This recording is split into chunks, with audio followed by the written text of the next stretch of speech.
ओम श्रीमद् भगवद गीता मलमंत्र ऋषिपंत श्रीकृष्ण परमात्मा देवता सर्वधर्मान परित्यज मामेकं शरणं व्रज इति शक्ति अहं तं सर्वभावं मोक्षयिष्यामि मा शुचः अतिकिलकं श्रीकृष्ण प्रीत्यर्थं पाठे विनियोगम् अतधनमं पार्थवतितं भागवत नारायणेन स्वयं वचनकृतं पुराणमुनिना मध्ये महाभारतम् अद्वैतमित्रवशं भगवत दर्शन अन्यथा भगवद्गीता भगवत भारत पूर्णपर्जल गणभय प्रपन्न परिचित गणमुद्राय कृष्णागीत नमो सर्वोपनिषद गाव दुग्धागपालनंदन पार्थवत्स सुदीर्भुक्त उद्धम महत् वस्तुदेवंगमशरद गंधालित शल्लग्रपति कृपन घोरमकर ज्योतिषन कल्पन हरिकथा सम्बोधन होतम लोक सज्जन षट पदरोहरण भात मुखं कचिबलं करीम जात्कृतम हं वंदे परमानंद माधवम शुक्लंबरधरम विष्णु प्रसन्न पदंग संगम नमो धर्म धर्म नारायण परशुद्धं वंदे सुखदं व्यास विष्णु नमस्ताय वैश्वाय नमो नमो नारायण नमस्कृतं नमस्तमुदेवी सरस्वती व्यासमुद्रायत गीता सुगीता कर्तव्य किमनय शास्त्र विस्तारय जा संपादन आवश्यक मुखपदे स्थिता सर्वशास्त्रमयी गीता सर्ववेदमय हरि सर्वतीर्थमयी गंगा सर्वदेव मनु गंगा गीता से गायत्री चतुर्प्रकार संयुक्त पुनर्जन्म न विद्यते। श्रीमद् भागवत गीता अष्टम अध्याय अक्षर ब्रह्मयोग 5 नम्बर श्लोक अंतकाले च मम शरणं मुक्ता कलेवरं ज अपराति स मद्भवं जातिनस्तत्र संशय जंग जंग बापि शरण भावं तंतन्ते कलेवरं तं तौ मोइतो कन्तो सदा तद्भव भावितो तस्मात् सर्वेषु कालेषु मामनुसर युद्ध च मज्जार्पित मन बुद्धिर च मम संशयम्। भगवान श्रीकृष्ण अर्जुन के बोलছেন श्रीमद् भागवत गीतार अष्टम अध्याय अक्षर ब्रह्मयोगे 5 নম্বর শ্লোক থেকে বললেন অর্জুন অন্তকালে যাদের দেখা যাচ্ছে না তারা এদিকে আসলে বলে ভালো হয়। অন্তকালে 5 নম্বর শ্লোক বললেন অন্তকালে চ মম শরণং মুক্তা বলকরম য অপরাধি সমদ্ভবং জাতি নাস্তত্র সংশয়। ভগবান শ্রীকৃষ্ণ বলছেন যে অর্জুন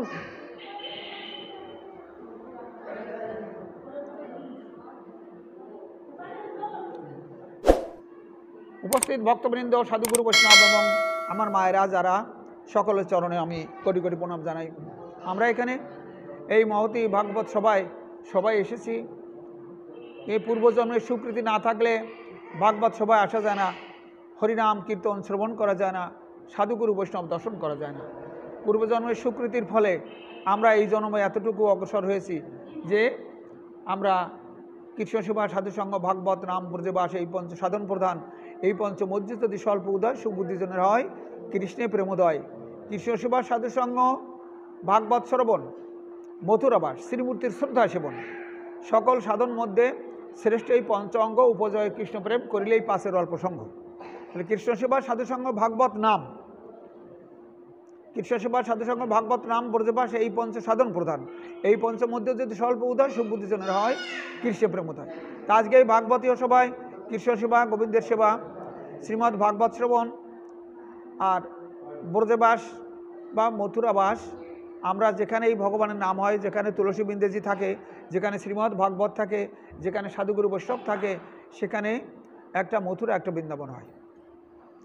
সেই জন্য বললেন যে মথুরাবাস বা কি ব্রজবাস ভাগবত শ্রবণ শ্রীমূর্তির শ্রদ্ধা সেবন এই যে গোবিন্দের মূর্তি এই যে মূর্তি পূজা করা শ্রদ্ধা সেবন আর বৈষ্ণব সেবন এই 5টা হচ্ছে ভজনের মূল অঙ্গ।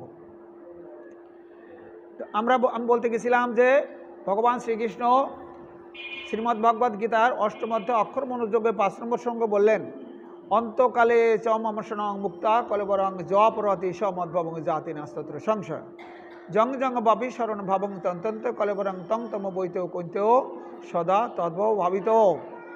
বললেন হে অর্জুন যখন প্রত্যেকটা জীবেরই মাতৃগর্ভ থেকে ভূমিষ্ঠ হওয়ার পরে শিশুকাল যায় বাল্যকাল যায় কিশোরকাল যায় যৌবনকাল যায় বার্ধক্য চলে যায় এবার অন্তিম শয্যা এবার সকলকে ছেড়ে যাওয়ার পালা। তো অন্তিম সময়ে আমরা যখন শয্যায় থাকি, তখন কালকে একজন আমার সঙ্গে মোবাইল কথা বলেছে, বাগেরহাটে, ভালো মানুষ, মোবাইলে কথা বলেছে। তার ছেলে, তার পুত্রবধূ আমার এখানে আসছিল, আমার ভক্ত তারা। ছেলেটা ডিসি অফিস চাকরি করে, আর সে পুত্রবধূ হলো প্রফেসরি করে। তারা আসছে, তার বাবা বাড়িতে কথাবার্তা বলছে ফোনে। সকালবেলায় তার বাবা দেহ রাখছে, এসে তার বাবাও ঠিক পায়নি যে আমি চলে যাব।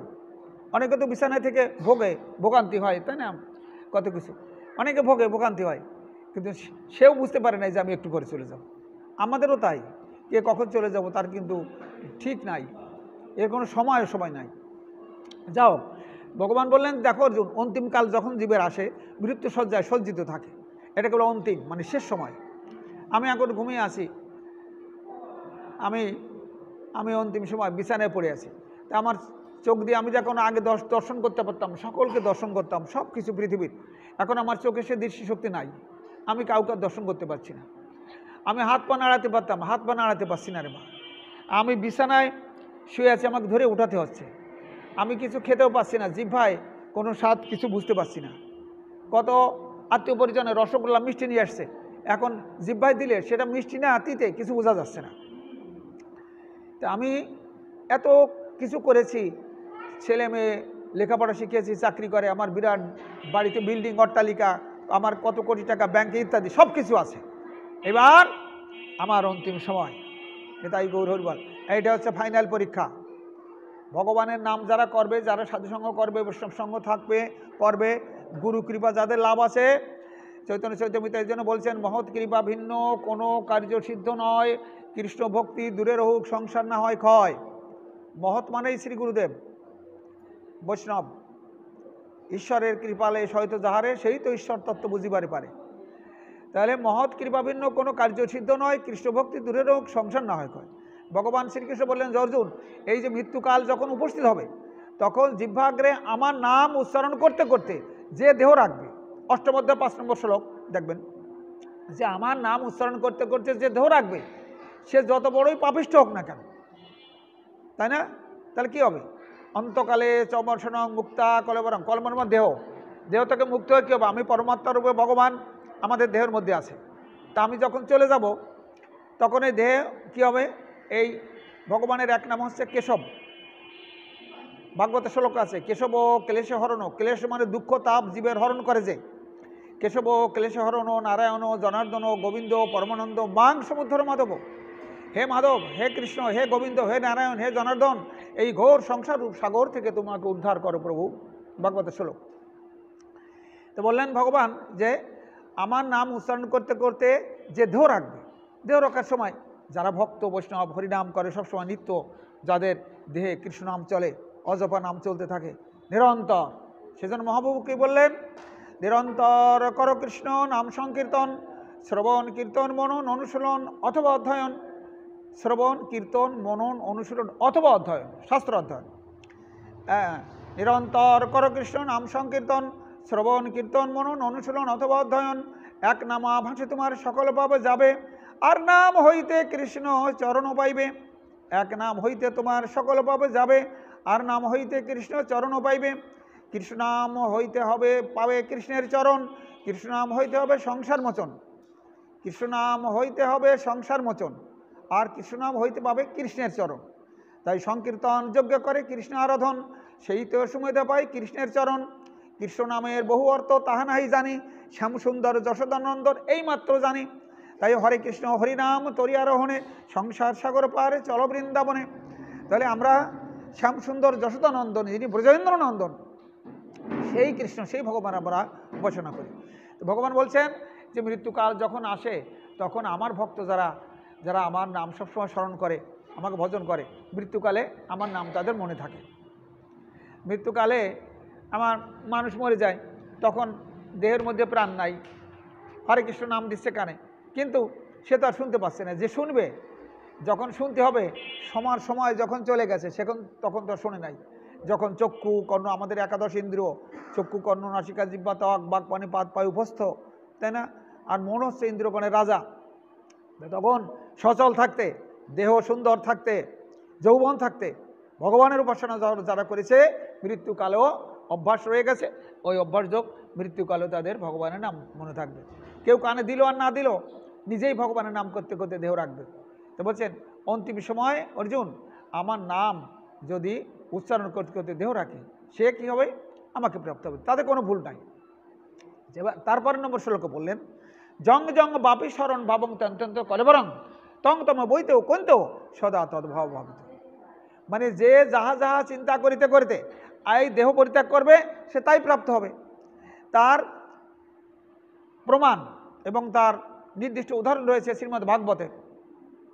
ভরত রাজা মৃত্যুর সময় হরিণ চিন্তা করেছিল, তাই না? এর বড় উপাখ্যান আছে, জানা উপাখ্যান। তা মৃত্যুর সময় আমি মানবকুলে জন্মগ্রহণ করেছি, মানবকুলে জন্মগ্রহণ করে আমি হরিভজন করলাম না, কৃষ্ণ ভজন করলাম না, সাধুসঙ্গ করলাম না, বৈষ্ণব সেবা করলাম না। একদিন সাধুগুরু ভক্ত বাড়িতে এনে বৈষ্ণব সেবা দিলাম না, অর্থ আমার ব্যাংকে আছে, আমি মরে গেলাম, কী হবে? এটাই গৌর হরি বল। হ্যাঁ, কিছু করলাম না। তা ভরত রাজা মৃত্যুর সময়, ভরত রাজা এত বড় রাজা, ভারতবর্ষের রাজা, মৃত্যুকালে হরিসাধন করবার জন্য জঙ্গলে গেলেন। জঙ্গলে গিয়ে হরিণের মায়ায় পড়লেন, তাই না? হরিণের মায়ায় পড়ে তারপরে কি হলো? মৃত্যুকালে হরিণ চিন্তা করলেন, হরিণের চিন্তা করলেন, হরিণের চিন্তা করে এইবার জঙ্গলের মাঝে মৃত্যুর সময় হরিণের চিন্তা করেছে। আমি বড় করে গল্পটা বলতে চাচ্ছি না, অনেকেই জানে, সেই জন্য। মৃত্যুকালে হরিণের চিন্তা করেছে বলে সে পরবর্তীকালে হরিণীয় জন্মগ্রহণ করেছে। এবার হরিণীয় জন্মগ্রহণ করে পূর্বজন্মের স্মৃতি তার মনে আছে যে আমি তো মানুষ, সাধারণ মানুষ, আমি রাজাও ছিলাম, আমি হরিসাধন করবার জন্য গুরু কৃপা লাভ করে জঙ্গলে এসেছি। এখন আমি সেই আমার তো মানব তো দূরের কথা, আমার ডাউন ফরমেশন হয়েছে। তারা মানুষ দেবতার থেকে, মানুষের থেকে দেবত্ব লাভ করে তারা ভগবানের চরণে সান্নিধ্য লাভ করে। ভগবত চরণ যারা তারা লাভ করে তারা এই স্বর্গ চায় না, তারা সর্বধর্মান পরিত্যাজ্য মামেকং শরণং ব্রজ ইতিশক্তহং তং সর্বমোক্ষস্য বাসিত। সর্বধর্ম ভগবান শ্রীকৃষ্ণ বললেন সব কিছু পরিত্যাগ করে আমার শরণাপন্ন হও, আমি তোমাকে মুক্তি দেব। এখন হরিণ হয়ে জন্মগ্রহণ করে ঘুরে বেড়াই, আমি মানবকুলে জন্মগ্রহণ করেছিলাম হরিসাধন করবার জন্য, আমি পশু হয়ে জন্মগ্রহণ করেছি। জঙ্গলের মধ্যে দেখে মহামহা বৈষ্ণব সাধু গুরু তারা ভাগবত পাঠ করছে, সেখানে যে ওই ভাগবত শ্রবণ করছে আর দুই নয়ন ধরে বক্ষবিলাপ্ত হচ্ছে। এখন বৈষ্ণব দর্শন করছে, এই রকমের কত পশু তো জঙ্গলে আছে, কেউ তো ভাগবত শুনতে আসে না, কারণটা কি? তখন ওই একজন তার মধ্যে দিব্য জ্ঞানসম্পন্ন মহাপুরুষ ছিলেন, তিনি ধ্যানযোগে দর্শন করলেন যে পূর্বজন্মে মানুষ ছিল, কর্মফলে হরিণ হয়ে জন্মগ্রহণ করেছে, তা কী করতে হবে? একে নিত্য নিত্য ভাগবত শোনাতে হবে, আর ভাগবত পাঠের যে প্রসাদ দিতে হবে। বৈষ্ণবেরও দ্বারে যদি হইতাম কুকুর, প্রসাদ দিয়ে তরাইতে নামায় বৈষ্ণব ঠাকুর। ওই ভাগবত পাঠের প্রসাদ দিতেন। আমার শিক্ষাগুরু ডক্টর মহানম পট্টস্বামী আমেরিকায় ছিলেন 7 বছর। তো প্রথম উনি যেখানে ছিলেন পূজা দিতেন, তো ওই যারা নিগ্রো, যারা এগুলো বোঝে না, হরে কৃষ্ণ নাম বোঝে না, এরকম শুনতো, এসে শুনে শুনে দৌড়ে চলে যেত। হ্যাঁ, এদিকে দৌড়াদৌড়ি করতো, ঢিল ছুটতে ওখানে চলে যেত। তো উনি করতেন কি, ভাগবত পাঠের শেষে ওই প্রসাদ দিতেন ওদের। ওই প্রসাদ খেয়ে খেয়ে খেয়ে খেয়ে এসে হরে কৃষ্ণ কৃষ্ণ কৃষ্ণ হরে হরে, হরে রাম রাম রাম কী রাম, এবং কান বাড়ায় এরকম করে শোনে, কিনে হরে কৃষ্ণ। এই আস্তে আস্তে আস্তে আস্তে তারা কৃষ্ণ ভক্ত হলো। স্বামী এসি ভক্তি বেদান্ত উনিও দেশে যে দেশ বিদেশে এই হরে কৃষ্ণ নাম প্রচার করলেন, তারা কৃষ্ণ নাম জানতো না, প্রসাদ দিয়ে দিয়ে আনতেন। এখন এই নামের যে মাহাত্ম্য, আস্তে আস্তে প্রসাদ পেয়ে পেয়ে তারা কৃষ্ণ ভক্ত হয়ে গেল। সারা দেশে এই যে ইস্কনের ভক্তরা কৃষ্ণ নাম প্রচার করে। এবারে উনি ওই প্রসাদ দিয়ে এইবার যখন হরিণের দেহ ওখানে ভক্তদের মাঝে রাখলেও প্রসাদ দিয়ে দিলেন, তারপর তারা কি করলো, সেই সময় হরিনাম করছে, ভাগবত পাঠ করছে, হরিনাম শ্রবণ করতে করতে, এইবার হরিনাম শ্রবণ করতে করতে এবারে দেহ রাখলো। এবার তারা কি করলো, ওই দেহটা গঙ্গৈব পরমাগতি বলে গঙ্গায় দান করে তার নাম মহোৎসব করলো। পরবর্তীকালে সে আবার মানবকুলে জন্মগ্রহণ করলো, তার নাম কি হলো, জড় ভরত। এবার আর কথা বলে না, নিতাই গৌর হরি বল, হরে কৃষ্ণ। তাহলে আমরা মানবকুলে জন্মগ্রহণ করেছি বলেই যে আমরা পরবর্তীকালে মানবকুলে জন্মগ্রহণ করবো, এর কিন্তু কোনো নিশ্চয়তা নেই। অনেক কুকুর দেখবা নামযোগ্য সময় এসে গড়াগড়ি করে, তারপরে একাদশী ব্রত পালন করে। আজকে একাদশী না, আজকে তা কুকুরে একাদশী থাকে, কুকুরে কিছু যারা মাছ মাংস আহার করে সব সময়, তারা একাদশী পালন, একাদশীর দিন ভাত মাংস কিছুই খায় না। কারণ কি? এরা পূর্বযুগে জন্মে মানুষ ছিল, কর্মফলে কুকুরে জন্মগ্রহণ করেছে।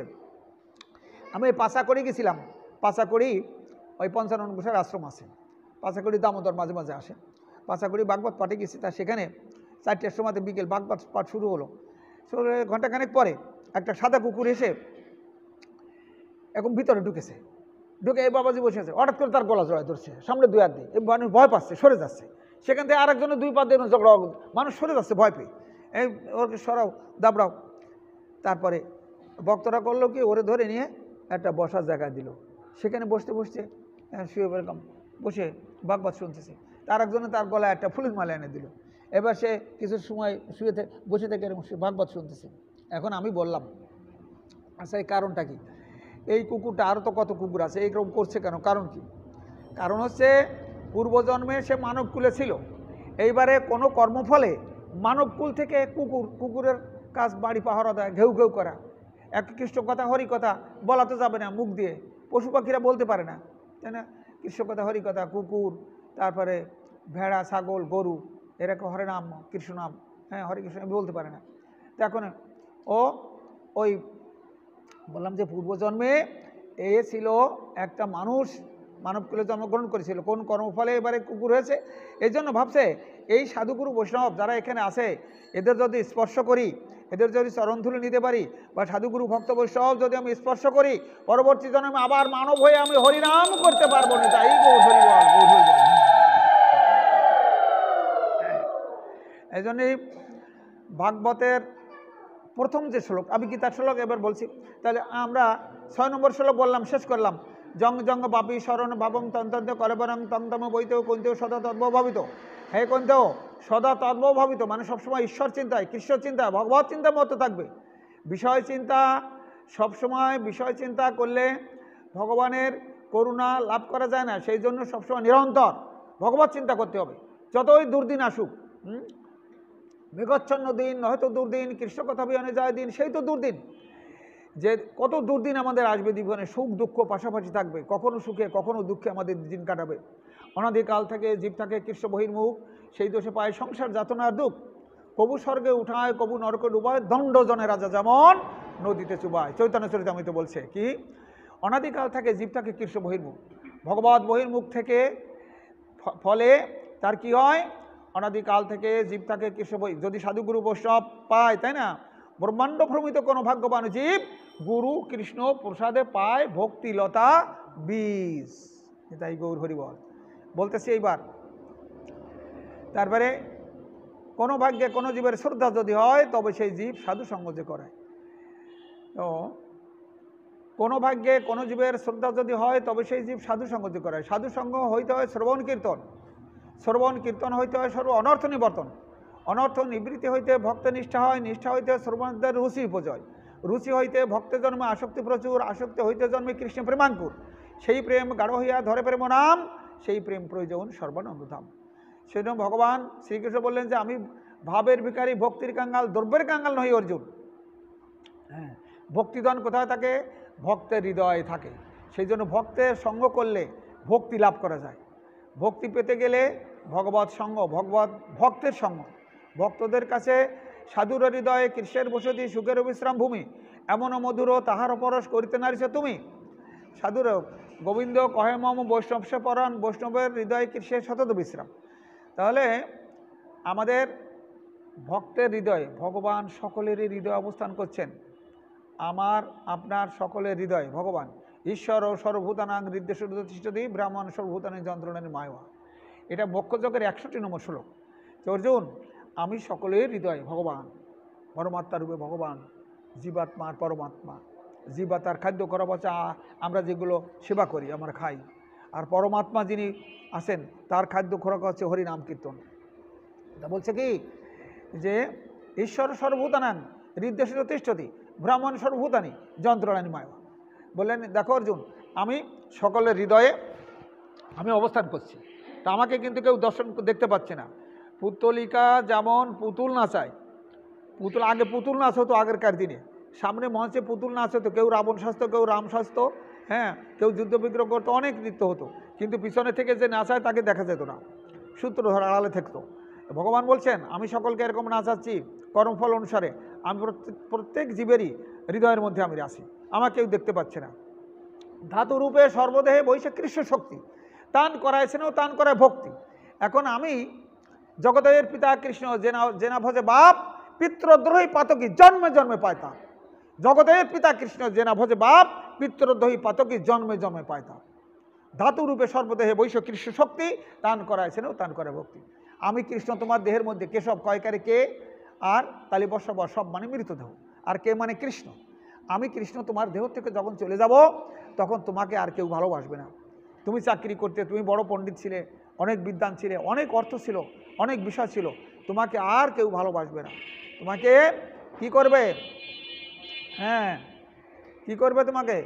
এইবার আমি কৃষ্ণ তোমার দেহ থেকে চলে গেছি, কে মানে কৃষ্ণ, সব মানে মৃতধর্মে চলে গেছে। এবার বন্ধু বান্ধব সবাই মিলে বল হরি বলে তোমায় ঘরের বাহিরি করে দিবে। হ্যাঁ, আর কি করবে? হ্যাঁ, বলবে ওটা মরা মরা, আবার পিছনে দিবে তোমার গোবর ছড়া, বলবে ওটা মরা মরা, আবার ঘরের বাহির করে দিবে। বল হরি বলে বন্ধু বান্ধব সবাই মিলে তোমায় ঘরের বাহির করে দিবে। হরিবল তাই গৌর হরিবল।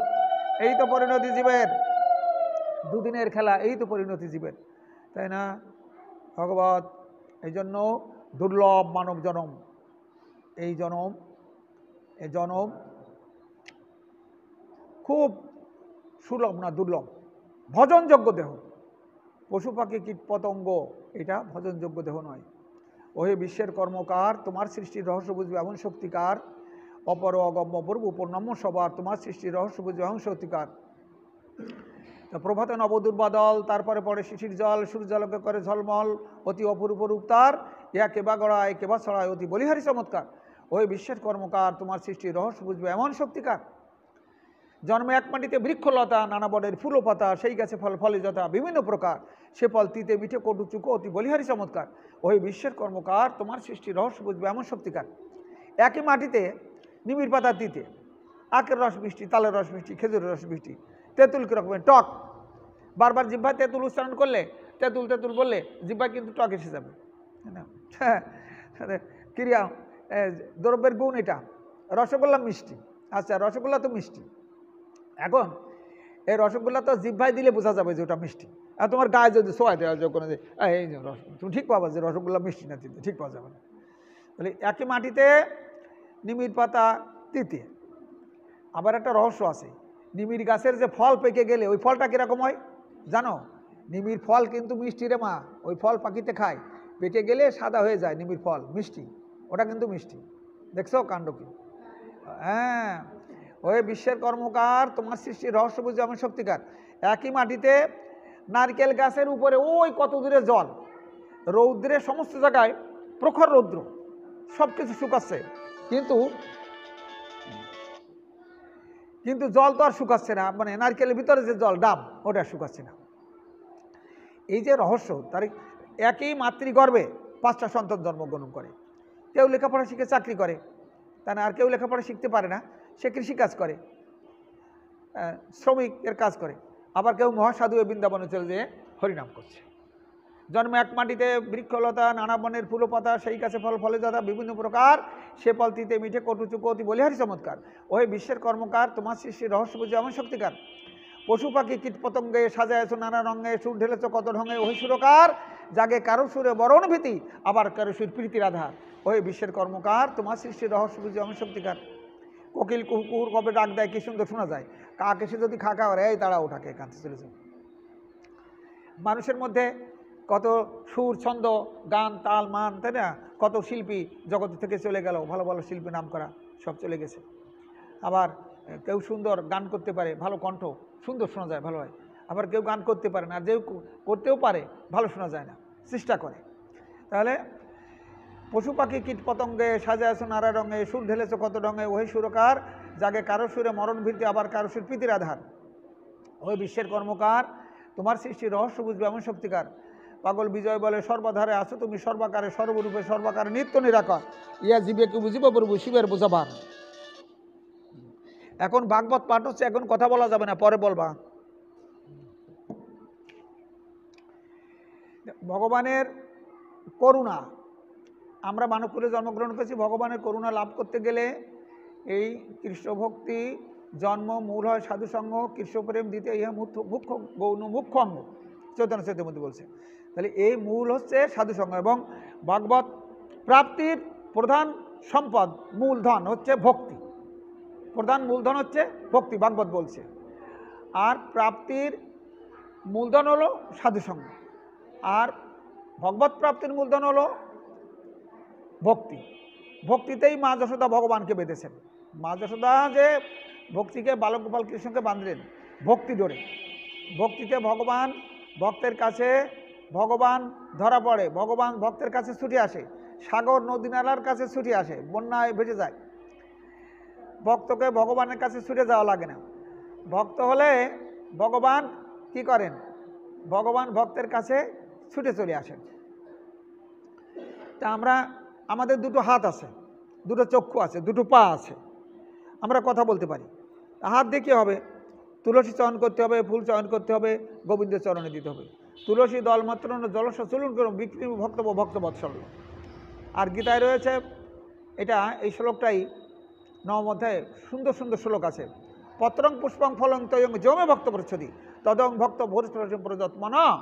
পত্র পুষ্প ফল জল, তোমার যদি কিছু না থাকে, পত্র মানে কি, তুলসী পত্র, আর জল আর ফুল, এ কিনতে পয়সা লাগে না। তো ভগবান শ্রীকৃষ্ণ বললেন যে তোমার যদি আমার ভক্ত দুঃখী হয়, গরিব হয়, কাঙাল হয়, তোমার কিছু না থাকে, তাহলে পত্র পুষ্প ফল জল আমাকে দিলে আমি সেটা ভক্তির সাথে দিলে আমি সেটা গ্রহণ করি। পত্রং পুষ্পং ফল, কৃষ্ণ চরণে জল তুলসী দেয় যেই জন, তার ঋণী শোধিতে কৃষ্ণ করেন চিন্তন। জল তুলসী কৃষ্ণ চরণে দেয় যেই জন, তার ঋণী শোধিতে কৃষ্ণ করেন চিন্তন। জল তুলসী সমনাহী অন্য কোনো ধন, আত্মবেশী তার ঋণী কৃষ্ণ করেন শোধন। ভগবান ভক্তের জন্য আত্মবিক্রয় করেন, ভগবান ভক্তের জন্য আত্মবিক্রয় করেন। কীরকম, আমরা বৃন্দাবনে গিয়েছিলাম, ভারতবর্ষে 2.5 মাস ব্যাপী যত তীর্থ আছে, বড় বড় তীর্থ, মানসিক বলে না যে গয়া কাশী বৃন্দাবন, তবে আমি 3-4 বার গেছি, কিন্তু কাশীতে যেতে পারি নাই। এই লাস্টের বার কাশীতে গেছি, কাশীতে যাওয়াটা কঠিন জায়গা। কাশীতে যা হোক, সেই কাশীতে, সোনার কাশীতে, সোনার সেই শিব ঠাকুর আর পার্বতী দেবী, উনি শিব ঠাকুর আর পার্বতী দেবী কাশীতে থাকতেন। ওনাকে তখন গঙ্গার থেকে সিঁড়ি করা ছিল, গঙ্গার থেকে একেবারে সোনার মন্দির এবং সোনার সিঁড়ি করা ছিল, বাউন্ডারি ওয়াল দেওয়া ছিল মন্দির পর্যন্ত। নাদির শাহ আবদালি ভারত আক্রমণ করার সময় গঙ্গার সিঁড়ি থেকে সোনা নিয়ে যায়, তো ওই ভিতরটা ওইটা ছিল। এখন ভিতর গভর্নমেন্ট ওইটা আটকা রাখছে, বাইরে থেকে গঙ্গায় স্নান করে ওখানে যেতে হয়, অনেক দূর লাইন পড়ে যায়। মানে কত দূর বলবো, এখান থেকে শিরোমণি পর্যন্ত এরকম লাইন, কেউ সকালে যায় সন্ধ্যা হয়ে যায়, এক পাশে পুরুষ এক পাশে মেয়ে, আর মেয়েদের পুলিশ আছে, মেয়ে পুলিশ, পুরুষদের পুরুষ আছে, কোনো কিছু নিয়ে যাওয়া যাবে না, সব রেখে যেতে হবে, যে আমার পকেটে কিছু থাকবে না, কিছু থাকবে না। তাই সোনার মন্দিরে শিব ঠাকুর আর পার্বতী দেবী, আর হলো যে সোনার গৌরাঙ্গ নিতাই গৌর, সোনার রাধা গোবিন্দ পরপর সাজানো আছে মন্দিরে। ওখানে শিব ঠাকুর আর পার্বতী দেবী, হ্যাঁ, শিব ঠাকুর আর পার্বতী দেবীর মূর্তিটা বড় বড়, আর অন্য অন্যগুলো ছোটো। হ্যাঁ, যারা গেছে তারা দেখছে, অন্য অন্যগুলো ছোটো। তা সেই ইয়েটা আছে মন্দিরটা, যারা গিয়েছে গঙ্গা স্নান করে ওখানে ঢুকেছে। তো এখন এটা একটু বলি প্রসঙ্গটা। তো সোনার কাশীতে শিব ঠাকুর আর পার্বতী দেবী থাকতেন। এখন দেবাদিদেব মহাদেব উনি 5 মুখে কৃষ্ণ নাম করেন, শ্রেষ্ঠ বৈষ্ণব। শম্ভু হলো শ্রেষ্ঠ বৈষ্ণব। বৃক্ষের মধ্যে তুলসী শ্রেষ্ঠ, নদীর মধ্যে গঙ্গা শ্রেষ্ঠ, আর বৈষ্ণবদের মধ্যে শম্ভু শ্রেষ্ঠ। শম্ভু মানে শিব ঠাকুর, হ্যাঁ। আর পুরাণ মধ্যে ভাগবত শ্রেষ্ঠ। আর যত ঠাকুর দেবতা জগতে আছে, ভাগবত রয়েছে, তার মধ্যে অচ্যুত শ্রেষ্ঠ। অচ্যুত মানে কি, শ্রীকৃষ্ণ, যাকে ধরলে তার থেকে আর বিচ্যুত হয় না কেউ। তাই ভগবান শ্রীকৃষ্ণ বলছেন যে কৃষ্ণ কহে আমায় ভজে মাগে বিষয় সুখ, অমৃততে যে বিষয় মাগে এত বড় মূর্খ, আমি বিজ্ঞ বিষয় সুখ তাহে নাহি দিব, সচরণ অমৃত দিয়ে তাকে বিষয় ভুলাইব। ভগবান কৃষ্ণ বললেন যে আমি যাকে ভালোবাসি, আমি যাকে ধরি, তাকে আর ছাড়ি না। সে যদি আমাকে ছেড়ে যেতে চায়, তবু আমি কিন্তু তাকে ছাড়ি না, এই জন্য তার নাম হলো অচ্যুত। ভগবান কৃষ্ণ বললেন কৃষ্ণ কহে আমায় ভজে মাগে বিষয় সুখ অমৃত দিয়ে যে বিষয় মাগে এত বড় মূর্খ, আমি অমৃত, আমাকে ত্যাগ করে বিষয় চাচ্ছে, ও বিষয় আমি তাকে দেবো না, আমার পথে আমি নিয়ে আসবো, আমার চরণামৃত দিয়ে তাকে বিষয় ভুলাবো। কৃষ্ণ কহে আমায় ভজে মাগে বিষয় সুখ অমৃততে যে বিষয় মাগে এত বড় মূর্খ, আমি বিজ্ঞ বিষয় সুখ তাহি নাই দিব, সচরণামৃত দিয়ে তাকে বিষয় ভুলাইব। এখন ভগবান আত্মবিক্রয় করেন কি করে? আমরা বৃন্দাবনে গেছিলাম, বৃন্দাবনে ওই রামকৃষ্ণ মিশন আশ্রম আছে, তার পাশে ওইখানে পাশাপাশি দুটো মন্দির, তা দুইটা মন্দির, একটা গোবিন্দ মন্দির আর একটা হলো শিব মন্দির, কালী মন্দির। তো এখন ওই যে গোবিন্দ মন্দিরটা ওখানে, ওই গোবিন্দ মন্দিরটার নাম হলো গোবিন্দ জামাই মন্দির। কি নাম? অনেকেই কিন্তু দেখে নাই, এটা হলো দেখা ভাগবত। ওই মন্দিরটার কি নাম বলেছি মা? গোবিন্দ জামাই মন্দির, গোবিন্দ জামাই মন্দির। হ্যাঁ, অনেকেই জানে না। আগের বার দেখেছিলাম মন্দির দুটো আলাদা ছিল, এখন ওই মন্দিরের জায়গা এবং মন্দির সহ রামকৃষ্ণ মিশন ওরা কিনে নিয়েছে, নিয়ে ওরা বাউন্ডারি দিয়ে ঘিরে নিয়েছে সেই জায়গা ওখানে বৃন্দাবনে আমি যখন প্রথম গিয়েছি 40 বছর আগে, তখন ওখানে ঘোড়ার গাড়ি আর গরু গাড়িতে যেতে হতো।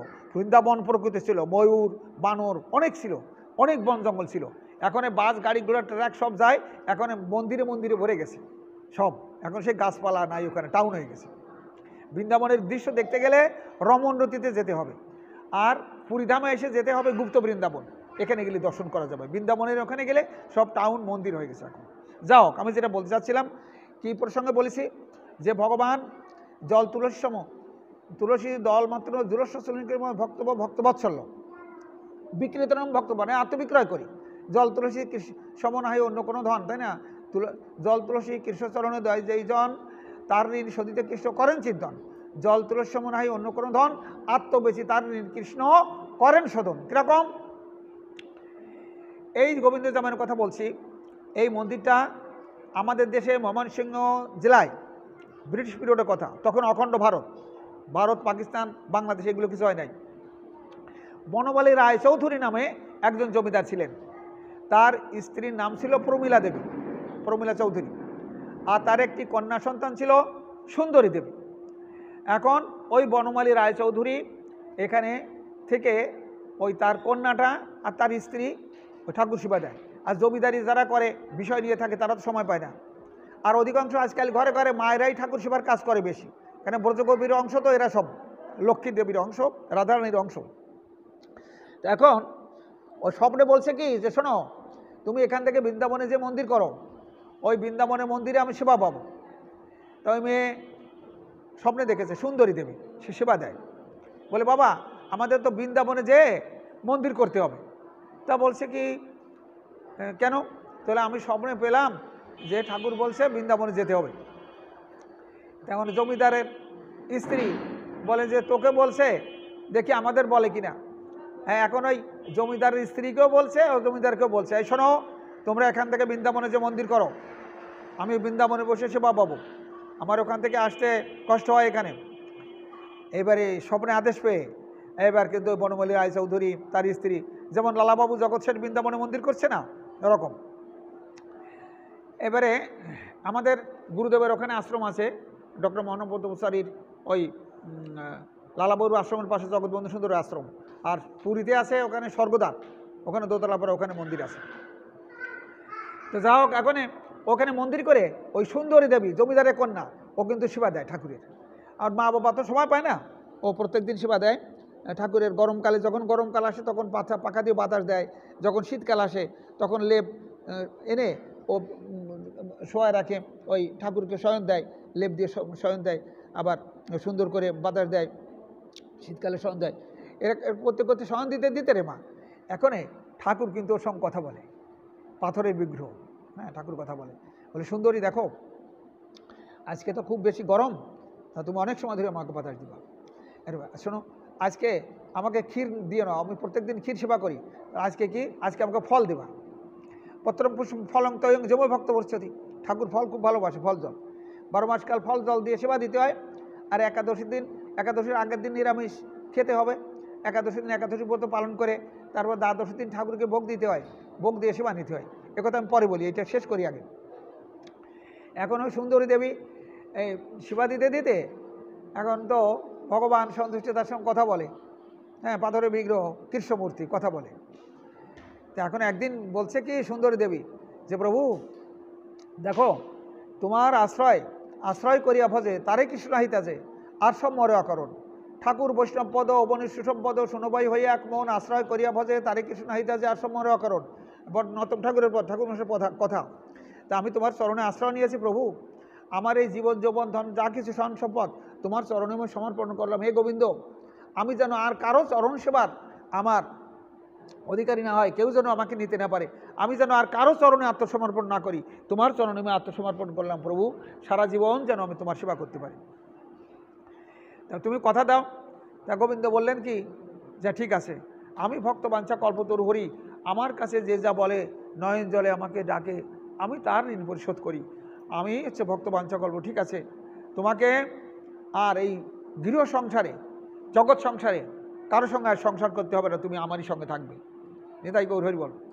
এখন কিন্তু মেয়ে যৌবন প্রাপ্ত হয়ে গেছে রে মা, বিয়ে দেবে। এখন ওই জমিদার করছে কি বনমালী রায়চৌধুরী, তখন তো বৃন্দাবন এলাকায় ওইখানে রাজস্থানে উনি বৃন্দাবনে থাকে, রাজস্থানে গিয়ে আর এক জমিদারের ছেলের সঙ্গে তার বিয়ে ঠিক করছে। মেয়েকে কিছু বলে নাই জমিদার। আমার কথা শোনা যাচ্ছে, বোঝা যাচ্ছে ওদিকে? হ্যাঁ শোনো, মেয়েকে কিছু না বলে বিয়ে ঠিক করে উনি বাড়িতে আসে, এসে সব গ্রামবাসী সবাইকে বলতেছে তার স্ত্রীকে। এখন ওই সুন্দরী দেবী শুনেছে, তখন বলতেছে কি জমিদার, মা আমি তো এরকম তোর বিয়ে ঠিক করেছি। তবে কোথায়? রাজস্থানে এক জমিদার ছেলের সঙ্গে। তাহলে বাবা, তো আমি এখন বড় হয়েছি, আমার মতামত না নিয়ে আমার কাছে না শুনে তুমি জমিদারের ছেলের সঙ্গে বিয়ে ঠিক করলে, এটা তো ঠিক করো নাই। আমার কাছে তো তুমি শুনবা, আমার মতামতের প্রয়োজন আছে।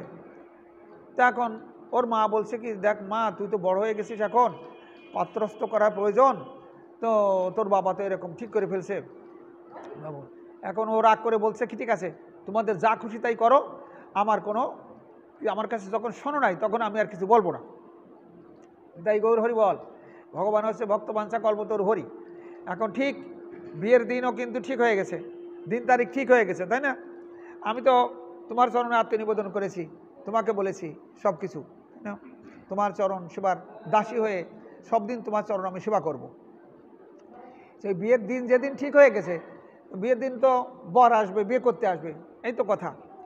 তো করছে কি, রাজস্থানে যে জমিদারের ছেলের সঙ্গে বিয়ে ঠিক করেছিল সুন্দরী দেবী, ওই জমিদারের ছেলে করছে কি ঘোড়া দৌড়ের প্রতিযোগিতায় গিয়েছে। তো জমিদারের ছেলেরা আরও ঘোড়া নিয়ে আসছে, ওই ঘোড়ার পিঠে উঠে বসে থাকে বেল্ট বেঁধে। তখন ঘোড়া যখন দৌড়ায় তখন কার ঘোড়া ফার্স্ট হবে প্রতিযোগিতা। তো ঘোড় দৌড়ের প্রতিযোগিতায় গিয়ে ওই বেল্ট ছুটে গিয়ে ওই সে ছেলে পড়ে গিয়ে সে মারা গেছে সেখানে। বোঝা গেছে এই কথা আমার কথা? এখন সেখানে সে কিন্তু ওই প্রতিযোগিতায় গিয়ে সেখানে মারা গেছে। মারা গেলে এখন ওই বিয়ের দিন তারিখ তো ঠিক আছে। আচ্ছা, এবারে দ্বারকাধীশ হচ্ছে কে? শ্রীকৃষ্ণ। আর রাধিকাধীশ হচ্ছে শ্রী রাধারানী। রাধিকাধীশ সেখানে সুন্দর একটা স্পেশাল আলাদা মন্দির আছে, আমরা পাহাড়ের পথে আমরা দেখতে গেছিলাম। বিশ্বভানু রাজার বাড়ি হচ্ছে রাধারানীর বাপের বাড়ি, আর নন্দ রাজার বাড়ি হচ্ছে নন্দীগ্রামে কৃষ্ণর বাপের বাড়ি। সেখানে কৃষ্ণমূর্তি আর মা যশোদা আর হলো নন্দ রাজা। আর বিশ্বভানু রাজার বাড়ি হলো রাধারানীর বাপের বাড়ি, তার উপর দিয়ে পাহাড়ের পর দিয়ে রাজস্থানে চলে গেছে। তাই সেখানে কিছুদূর যে একটা মন্দির স্পেশাল, সেই মন্দিরে রাধারানীর সখীগণ সহ সেখানে থাকতেন রাধিকাধীশ। এখন ওই যে ছেলে তো মারা গেছে, বিয়ের দিন ঠিক হয়ে গেছে না রে মা, তাহলে বিয়ের দিন তো বিয়ে হবে, বরযাত্রী আসবে। এখন কৃষ্ণ গোবিন্দ তার সখাদের নিয়ে ডেকেছে সবাইকে, ডেকে বলছে শোনো,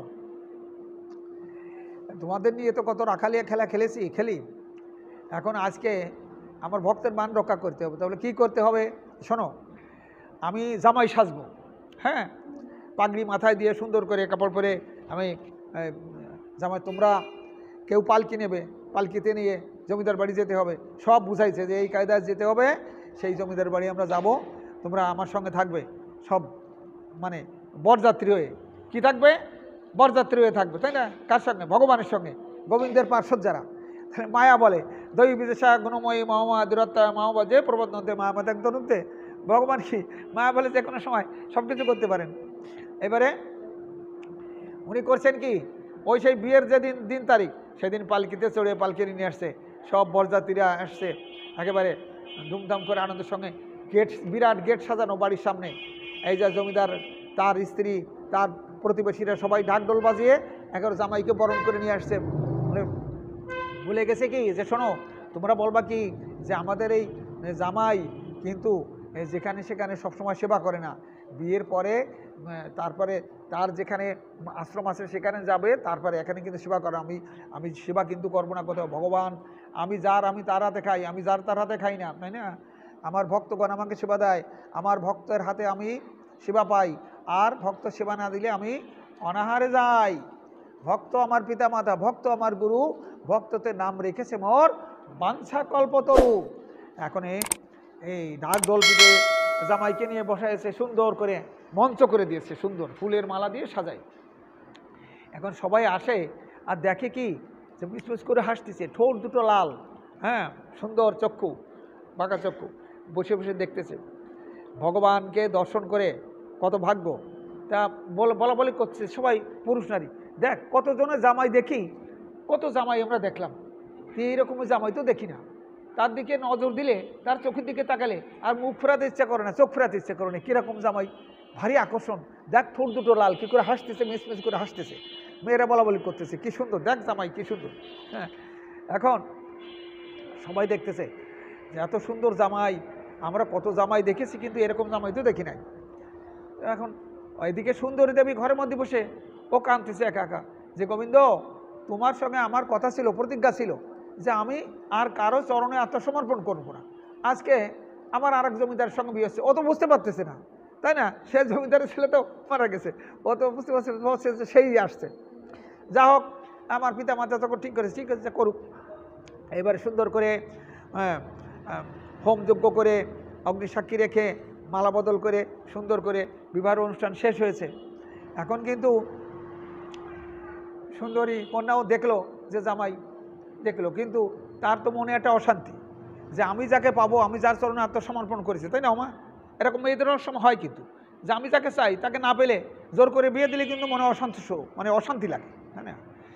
এই জন্য আগে শুনে নিতে হবে, এই তোমার কোনো পাত্র পছন্দ আছে কিনা, তাই না? যদি থাকে সেখানে তোমার বিয়ে দেবো, আর এক জায়গায় জোর করে বিয়ে দিলাম, তারপরে অশান্তি বাধায় সেখানে আর ঘর সংসার হবো না।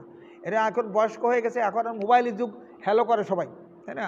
ফোন করে সব সংবাদ জানে, এদের সবাই, হ্যাঁ এটা বিশাল যুগ এসে গেছে এখন। সবাই সে মানে আমরা তাও তো জানি না, ছোটো ছোটো বালকে যা জানে। এখন এই যে একজনের গল্প দিচ্ছিল কি, যে সে মেয়েটা সুখদেব গোস্বামী তো মাতৃগর্ভে থেকে ভাগবত শুনেছে, ব্যাসদেব ভাগবত লিখে বিদিকা দেবী তার ওই বদরকে আশ্রমে ভাগবত শোনাইছে, শোনালে সুখদেব গোস্বামী মাতৃগর্ভ থেকে সব ভাগবত মুখস্থ হয়ে গেছে তার। তো এখন একটা মেয়ে লোক, সে প্রত্যেকদিন টেলিভিশন দেখে, সিরিয়াল দেখে, টেলিভিশন ওই মানে ওটা চালায় তো কি দিয়ে, হ্যাঁ রিমোট দিয়ে, হ্যাঁ এখন রিমোট দিয়ে চালায়।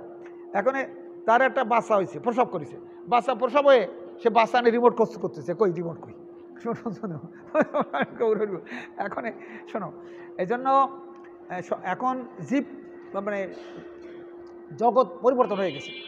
খুব সতর্কতা আছে, পিতা মাতা ছেলে মেয়েকে ভগবানের নাম শেখাতে হবে, ভগবানকে প্রণাম দিতে হবে। তারাও দেখবে জন্মগ্রহণ করার পরে আমার পিতা মাতা ভগবানের স্মরণ করে, তাহলে আমার ভগবানকে প্রণাম দিতে হবে, তা আমিও পিতা মাতাকে প্রণাম দেবো। এটাই ভগবানকে ছেলে মেয়েদের শিশুকাল থেকে এরা বড় বড় পিস্তল বন্দুক কিনে দেয়, সাই ফুটে বেড়া ওইটা কেন, ছোটো ছোটো করতাল কিনে দিলে হরিনাম করতে পারে।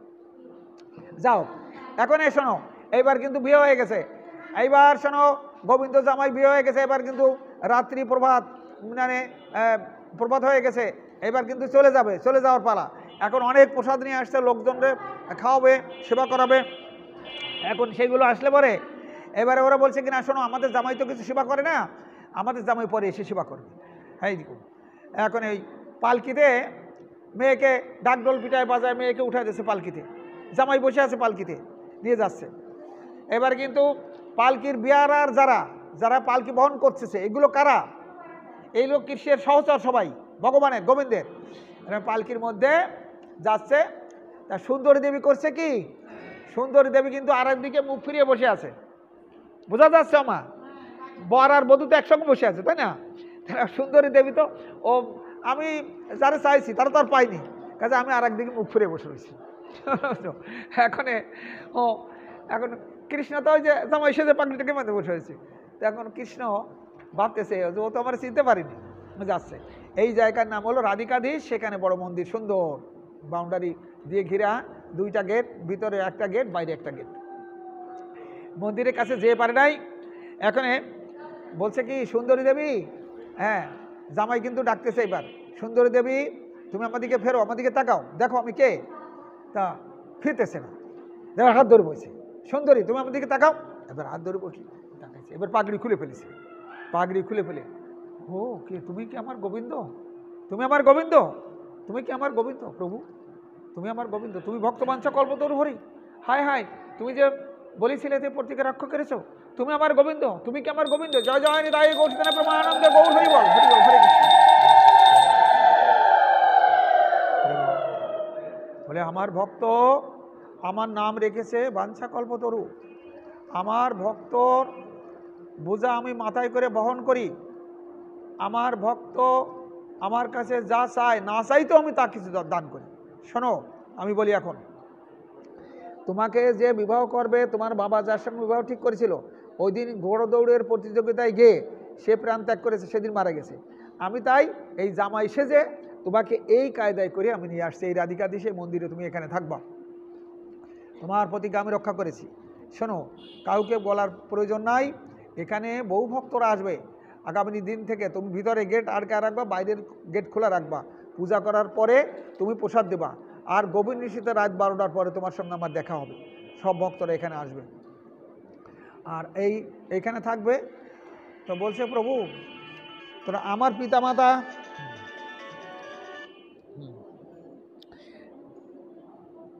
এখন তো কথা বলা যাবে না, নিতাই গৌর হরি বল, আমার পিতামাতা, তোর পিতামাতার খবর পরে হবে, আমি যা যা বললাম তাই তাই কর। এখন গোবিন্দ মায়া বলে সব ওখানে রয়েছে, সব ভক্তরা এখন দেখে কি, সব ভক্তরা আসা যাওয়া করছে মন্দিরে, দেখে যে এমন সুন্দর কণ্ঠ, এমন সুন্দর ভজন গীতি তারা কেউ কোনো দিন শোনে নাই। সুন্দরী দেবী রাত 3টে-4টের সময় উঠেই ঠাকুর সেবার কাজ সব শুরু হয়ে যায়, যারা ভক্ত তারা সকাল সকাল উঠে ঠাকুর সেবার কাজ আগে করে, তারপর সংসারে অন্য কাজ করে। তখন শুরু হয়ে গেলে ভজন কীর্তন করে প্রসাদ দেয়, প্রসাদ দিতেই থাকে, লোকারণ্য বহু ভক্তরা এখন আসা যাওয়া গুণাপনা করছে। তো এখন ওই যে জমিদার আর তার স্ত্রী মেয়ে বিয়ে দিচ্ছে তো, তাই না মা? এখন মেয়ে বিয়ে দিলে সে মেয়ে জামাই আর যাচ্ছে না, তখন 6 মাস হয়ে গেল, এখন জমিদারের স্ত্রী বলতেছে তুমি কীরকম জামার সঙ্গে মেয়ে বিয়ে দিছো? সে মেয়ে বিয়ে দেওয়ার পরে কয়দিন পরে শ্বশুর বাড়ি মানে বাপের বাড়ি যায়, কয়দিন পরে যায়? বাপের বাড়িতে যায় না, বাপের বাড়ি যায় না শ্বশুর বাড়িতে, তা মারা বলতে পারতেছে না কেন? হ্যাঁ যায়, তাই না? আবার আবার ফিরে আসে বাপের বাড়ির থেকে। তা বলছে তুমি কীরকম জামার সঙ্গে মেয়ে বিয়ে দিয়েছো, যে সে জামাই মেয়ে নিয়ে গেছে 6 মাস হয়ে গেল আর তার কোনো খোঁজ নেই, কীরকম জামাই? খোঁজ করে তো আমার মেয়ে নিয়ে আসো, অদিন দেখি না মেয়েকে। এখন ওই জমিদার লোকজন নিয়ে ঘোড়ায় চড়ে চলে গেছে সেই রাজস্থানে জমিদার বাড়ি, যে জিজ্ঞাসা করছে বলে আমার মেয়ে কোথায়, জামাই কোথায়? এখন ওই সবাই বলতেছে, সেই জমিদার তার স্ত্রী তারপরে প্রতিবেশীরা বলছে সে তো মারা গেছে। কী করে? তাহলে ঘোড়ার দৌড়ের প্রতিযোগিতা গিয়ে তাহলে মারা গেছে, তাহলে আমার মেয়েকে বিয়ে করে আনলো কোন জামাই? তো না, ওই যে তার সমাধি আছে, ওই যে সবাই বলতেছে গ্রামে, সে তো সেদিন মারা গেছে, বিয়ে করতে যাবে সেদিন মারা গেছে। তো বাড়ি চলে আসে, বাড়ি এসে তার স্ত্রী বলতেছে কি দেখো আমি যার সঙ্গে বিয়ে ঠিক করেছিলাম সে মারা গেছে, এখন এই যে কোন জামাইতে বিয়ে করে নিয়ে গেল। এই চিন্তায় ওই জমিদার আর তার স্ত্রী কৃষ হয়ে গেছে, মানে একেবারে খেতে পারে না কিছু, কোনো মতে কিছু খায়, যে আমার মেয়েকে কোন জামাইতে নিয়ে গেল, সে জামাই তো মারা গেল, মেয়ে পাচ্ছি না। এখন কিন্তু অনেক দিন হয়ে গেছে, সুন্দরী দেবী এবার বলতেছে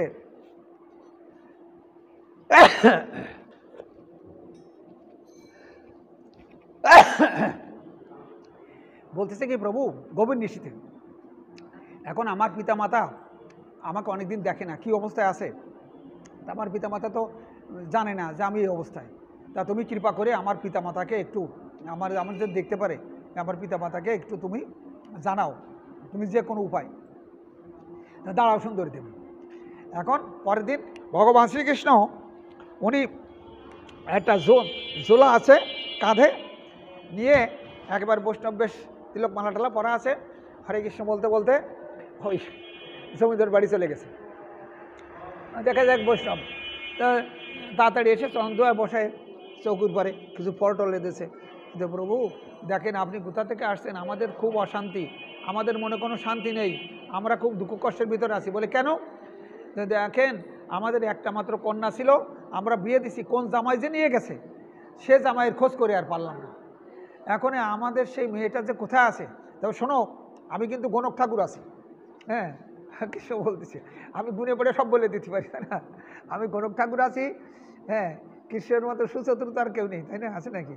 হরিনাম কৃষ্ণনাম বড়ই মধুর, যেই জন কৃষ্ণ ভজে সে বড় চতুর। হ্যাঁ, হরিনাম কৃষ্ণনাম ভজ নিষ্ঠা করি, নামের সহিত আছেন আমার দয়াল শ্রীহরি। নাম নামকারী বহুদানি যে সর্বশক্তি স্তত্রূপতে নিয়মিত স্মরণ ন কালো ইতাদৃশী কৃপা ভগবান দুই দৈর্বশী মিশমিহজানু অনুরাগ।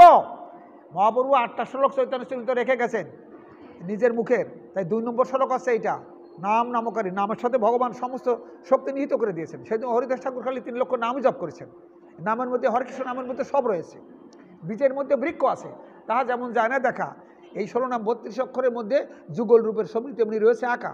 দীক্ষা দিয়ে গুরুদেবরায় বলে দেয় যে এখানে যুগল রূপ ধারণ করবা আর হরিনাম জপ করবা। অত বড় বট গাছ, এতটুকু বীজের ভিতরে রয়েছে, অত বড় বট গাছ, বিশাল বট গাছ, নামের মধ্যে ওরকম। যাক এখন শোনো, আমি কিন্তু গণক ঠাকুর আছে, আমি গুনে পড়ে সব বলে দিতে পারি। বাবা আপনি বলে দিতে পারেন? চরণ এসে 2 জন পড়ছে, হ্যাঁ হ্যাঁ বলে দিতে পারি। শোনো, এখন সরাসরি তো বলবে না, বলছি শোনো তোমার মেয়ে তো গোবিন্দ ভক্ত ছিল, কৃষ্ণ ভক্ত, তাই না? হ্যাঁ বাবা সবসময় গোবিন্দ ভজন করে, কৃষ্ণ ভজন। তো শোনো, এই বৃন্দাবনে আমি 360টা মন্দির পরিক্রমা করেছি, সেটা আমি নাম লিখে নিয়েছিলাম খাতায়, কোথায় কোথায়, আর সব জায়গায় তো সব জায়গায় যাওয়া সম্ভব হয়নি। তো এখন এই তোমার করতে হবে কি, তোমাদের 2 জনের, হ্যাঁ, আর না হলে তুমি একলা যাবে, যে যত মন্দির আছে সব মন্দির পরিক্রমা করবা। সব মন্দির পরিক্রমা করলে তুমি তোমার মেয়েকে নিশ্চয়ই কোনো না কোনো মন্দিরে খুঁজে পাবা। হ্যাঁ, কৃষ্ণ ভক্ত ছিল, নিশ্চয়ই কোনো মন্দিরে তোমার মন্দির। এখন সরাসরি ওই মন্দিরে তুমি যাও তাড়াতাড়ি, তা বলতেছে না। সব জায়গা তোমার দেখে শত সাধুগুরু ভক্ত বৈষ্ণবকে দর্শন করে, মন্দিরে মন্দিরে সব দর্শন করে তোমার যে পাপ তাপ আছে পুণ্য সব ক্ষয় হয়ে যাবে। এইবার তুমি জায়গা মতো যাই পৌঁছাবো। হরে কৃষ্ণ। সব জায়গায় দর্শন করে এখন বলে দিছে, বলে গেলি ওই ঘুরতে ঘুরতে ঘুরতে ঘুরতে অত মন্দির দর্শন করতে করতে করতে করতে এইবার কিন্তু তাই গৌর হরি বল দেখে কি একটা মন্দির থেকে দুপুরবেলায় সব ভক্তরা প্রসাদ পেয়ে পেয়ে বেরোচ্ছে। এই রমণরতিতে বিনা পয়সায় প্রসাদ দেয়। ওই যে আমার একটা ব্যাগ এনেছেন, ওই ব্যাগটা রমণরতির, ভারতে আর কোথাও পাওয়া যায় না, ওটা রমণরতিতে পাওয়া যায় শুধু। তা সেখানে 12টার পর ভোগ লাগালে যত লোক যাবে সব সকালের থেকে একেবারে সে 5টা পর্যন্ত সব উনুনজল সবাই প্রসাদ পাবে। অন্ন রুটি যে যা খেতে পাবে প্রসাদ, থালের গাদা আছে এক পাশে, সেখান থেকে এড়ে ট্যাপ আছে, 2 এরও দাঁড়াতে হবে, খাওয়ার জায়গা আছে, সেখানে বসে প্রসাদ পাবে। রমণরতিতে আর কোনো জায়গায় পাওয়া যায় না। তো যাও, এখন ওই ঘুরতে ঘুরতে ঘুরতে অনেক লোক বেরোচ্ছে, ওনার ওই পথে গেছে, সে প্রসাদ দিয়ে বেরোচ্ছে। এখন দেখে কি বাইরের গেটে, উনি বাইরের গেটে আছে, ওই মেয়েটা দেখতেছে সুন্দরী দেবী, যে তাই তো আমার বাবার মতন দেখা যাচ্ছে। তো অগ্রসরে আসছে, তো ধীরে ধীরে ধীরে ওর বাবা গেট খুলে দিলে ওর বাবা ভিতরে গেছে। এখন বাবা তো কৃষ্ণ হয়ে গেছে, দৌড়ে হয়েছে ওর বাবাকে জড়ায় ধরছে, যে বাবা তুমি এসেছো। বলছে মা তুই কোথায় এখানে আসিস? জানতাম না। মন্দিরে এক বৈষ্ণব গেছিল আমাদের বাড়ি, বললো যে মন্দিরে পরিক্রমা করতে করতে আমার মেয়েকে পাবা, তাই ঘুরতে ঘুরতে ঘুরতে ঘুরতে আমি এখানে আসছি, তা তোকে পাইছি। তো মা তুই এতদিন কোথায় রয়েছিস? আমাদের সে জামাই কোথায়? হ্যাঁ আমি জামাইকে দেখাবো, এদিকে আসো আসো আসো। ভিতরে সব ভক্তরা চলে গেছে, ভিতরে গেট দিয়ে দিয়েছে, আটকায় দিয়ে মন্দির ভিতর নিয়ে গেছে।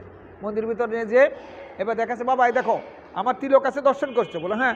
তো তিলকের মাঝে সিঁদুর আছে, দর্শন করছে। বলে হ্যাঁ দেখছি। বলে আমার হাতে শাখা আছে, দর্শন করছে। বলে হ্যাঁ দেখছি। দেখো এই যে তোমার সেই ওই যে হ্যাঁ জামাই, এই যে তোমার সে জামাই, ওই যে পাথরের বিগ্রহ কৃষ্ণমূর্তি, বাঁশের মুরলী বদন, হ্যাঁ চরণে মুরলী, চরণে নুপুর তাহার মুরলী বাজায়, কৃষ্ণবর্ণ এক শিশু, চরণে নুপুর তাহার নাচিয়া বেড়ায়, কৃষ্ণবর্ণ এক শিশু মুরলী বাজায়। এই যে মুরলী বদন তোমার জামাই, যে তোমার দিকে তাকাচ্ছে, নিতাই গৌসুনারী প্রেমানন্দ গৌর হরি বল, হরে কৃষ্ণ হরি বল। এখন এই জন্যই এই মন্দিরের নাম হলো গোবিন্দ জামাই মন্দির। এখন কি হবে? এখন জমিদার ক্রন্দন করছে, মা তুই তো চলে এসেছিস, আমি বুঝি। আমি বলেছিলাম বাবা তুমি কেন অযথা আমার কাছে না জেনে তুমি অন্য জায়গায় পাত্র ঠিক করেছিলে, দেখো আমার গোবিন্দ ঠিকই আমার কাছে নিয়ে আসছে। গোবিন্দ জামাই সেজে বললেন, বাবাকে সব কথা বললেন, মা আমি কি করব, তুই তো চলে বল, তুমি আর মা এখনই চলে আসবে। জমিদারিতে তোমার যে সমস্ত অর্থ আছে সব গরিব দুঃখীদের মধ্যে দান করো, যে দান করে দিয়ে আমরা নিরন্তর কৃষ্ণ সেবা করে গোবিন্দের চরণে আশ্রয় গ্রহণ করে, এখানে এই গোবিন্দের চরণে আমরা আশ্রয় গ্রহণ করে এখানে আমরা দেহ রাখবো। শ্রীধাম এই রাধিকাধীশ এই জায়গার নাম, যাও। তা বাবা বাড়ি এসে সমস্ত ধন সম্পদ বিলিয়ে দিয়ে তার স্ত্রীকে নিয়ে এইবারে রাধিকাধীশে এসে একসঙ্গে সবাই মিলে শ্রী গোবিন্দের সেবা করতে লাগলেন। ভগবান ভক্ত বাঞ্ছা কল্পতরু হরি, ভগবান যে যা বাঞ্ছা করে আমি তা পূরণ করে থাকি। তাই তিনি কী করলেন, এখন মেয়ে বাবা মা একসঙ্গে এসে ঠাকুরের সেবা করেন, গোবিন্দের সেবা করেন। জয় জয় নিতাই গৌর নিত্যানন্দ আনন্দে গৌর হরি হরি বল, হরে কৃষ্ণ বল।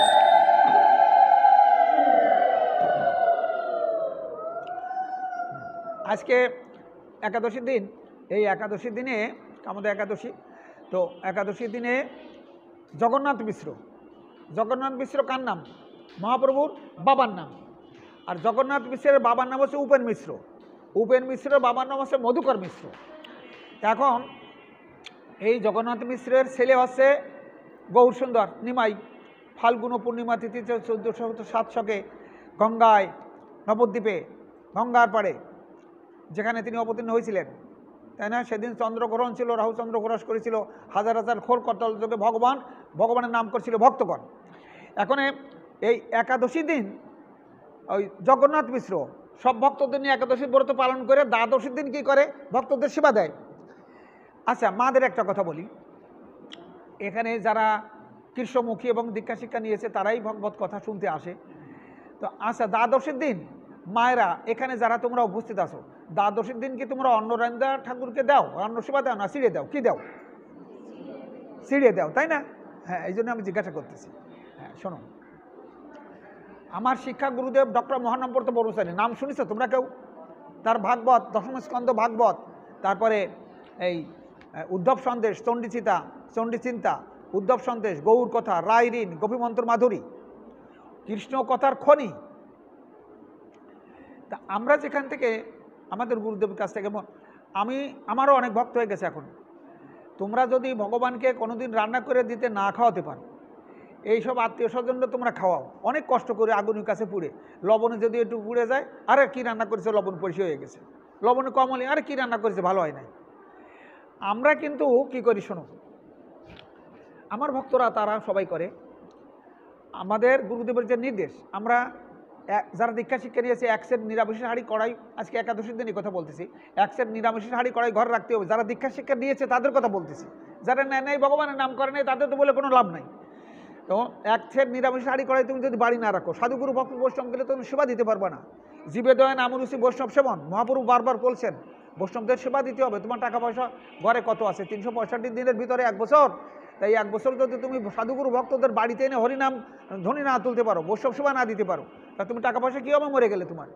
সেই জন্য ওই যে সত্যরাজ খান মহাপ্রভুর কাছে জিজ্ঞাসা করতেছে জগন্নাথ দেবের ধামে, যে যখন প্রভু বলতেছে গাই তোমরা যাও গৌর দেশে গিয়ে যে হরিনাম কীর্তন করো আর বৈষ্ণবদের এনে বাড়িতে বৈষ্ণব সেবা দেবা। তখন সত্যরাজ খান বলতেছে, নিত্যানন্দ প্রভুর সাথে আছে, সত্যরাজ খান বলতেছে প্রভু তা বৈষ্ণব চেনবো কেমন করে, কারে এনে আমরা সেবা দেবো? তা বলছে 24 ঘন্টার ভিতরে যে একবার কৃষ্ণনাম করবে সেও বৈষ্ণব। তা বলছেন 24 ঘন্টার ভিতরে যে কৃষ্ণনাম করে তার খুঁজে পাওয়া মুশকিল, তা দিবানিশি যে অহর্নিশে কৃষ্ণ কথা বলবে, সবসময় যে কৃষ্ণ কথা বলে তারা এনো। তা বললেন যে প্রভু সবসময় যে কৃষ্ণ কথা বলে, তাই না, তারও তো খুঁজে পাওয়া মুশকিল।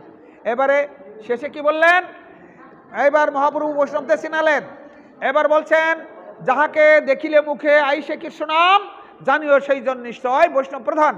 এত বলি প্রভু তারে বলিলেন বৈষ্ণবের লক্ষণ, বৈষ্ণব তারা বৈষ্ণব উত্তম। কি বললেন, যে এবার বললেন যাকে দর্শন করলে ভগবানের কথা মনে আসবে, যাকে দেখিলে মুখে আইসে কৃষ্ণ নাম, মহাপ্রভু বললেন যাকে দেখিলে মুখে আইসে কৃষ্ণ নাম, জানিও সেই জন নিশ্চয় বৈষ্ণব প্রধান। এত বলি প্রভু তারে বললেন বৈষ্ণবের লক্ষণ, বৈষ্ণবতর আর বৈষ্ণব উত্তম, সবার একেবারে চূড়ান্ত বৈষ্ণবের কথা বললেন। যাকে দর্শন করলে সাধুগুরু ভক্ত বৈষ্ণব একদিন বাড়িতে নিয়ে হরিনামের ধ্বনি তুলবে, তো নির্দেশ কি একসাথে নিরামিষে হাঁড়ি পেতে ঘরে রাখতে হবে, তাহলে তো তুমি ঠাকুরের সেবা দিতে পারবে না, সাধুগুরু ভক্ত বৈষ্ণবের সেবা কোনোদিন দিতে পারলে না। এবারে একাদশীর আগের দিন নিরামিষ খেতে হবে, ওই নিরামিষের হাঁড়ি পাতিল পাড়তে হবে। কিন্তু মাসে 2টা একাদশী, একটা কৃষ্ণপক্ষ একটা শুক্লপক্ষ, তাহলে একাদশীর আগের দিন নিরামিষের হাঁড়ি পাতিল আমি পারবো। ওগুলো সব। আর আমার আত্মীয় স্বজন যারা থাকবে তাদের বলে দিতে হবে, শোনো একাদশীর দিন ওই সময় আসলে কিন্তু তোমাদের আমি কোনো কিছু আমিষ আহার করাতে পারবো না, এই কদিন বাদ দিয়ে আমার বাড়িতে আসবা। আমার আত্মীয় আছে ভগবান, আমাদের আশ্রম, আমার জামাই মেয়ে আছে, আমার ওই জামাই ওই যে বুয়েটা সিভিল ইঞ্জিনিয়ার থাকে, আমার শালারা আছে ডাইরেক্টর, ঢাকায় 2টা-3টে বাড়ি, বাগেরহাটে বাড়ি। শোনো যত বড় আত্মীয়, আমার গোবিন্দ আছে আমার আত্মীয়। আমার শাশুড়ি এখন ছেলেদের কাছে থাকে না, কানাডায় বাড়ি, ঢাকায় বাড়ি, বাগেরহাটে বাড়ি, আমার কাছে থাকে।